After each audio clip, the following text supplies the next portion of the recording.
বিশ্বাস করেন ভাই, প্রতিশোধ নিতে হবে, প্রতিশোধ নিতে হবে এবং প্রতিশোধ নেবেন।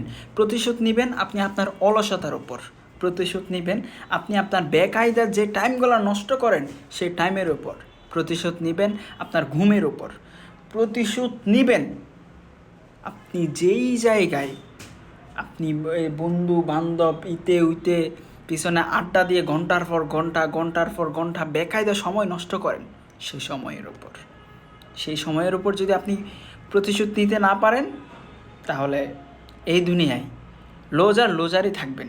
কারণ আল্লাহ তাআলা আমাদেরকে পাঠিয়েছেন সময়কে কাজে লাগানোর জন্য, আল্লাহ তাআলার ইবাদত করার জন্য, মানুষের সহযোগিতা করার জন্য। আমরা যদি এসব কখন করতে পারবো? যখন আমরা আমাদের সময়টাকে সঠিকভাবে কাজে লাগাতে পারবো, যখন আমরা এই যে রাত 3টায় ঘুমিয়ে তারপরের দিন সকাল 12টা পর্যন্ত ওঠার কোনো খবর থাকবে না, আপনার ওই যে ঘুমেই পড়ে থাকবো, সেই ঘুমের উপর যখন আমরা প্রতিশোধ নিতে পারবো না, তখন আমরা আমাদের সময়টাকে কাজে লাগানোর মোটেও কাজে লাগাতে পারবো না। আপনি যখন ওই যে কে কী করতেছে এসব পিছনে পড়ে থাকবেন, টানাটানির পিছনে পড়ে থাকবেন, তখন আপনি সময়ের কদর বুঝতে পারবেন না।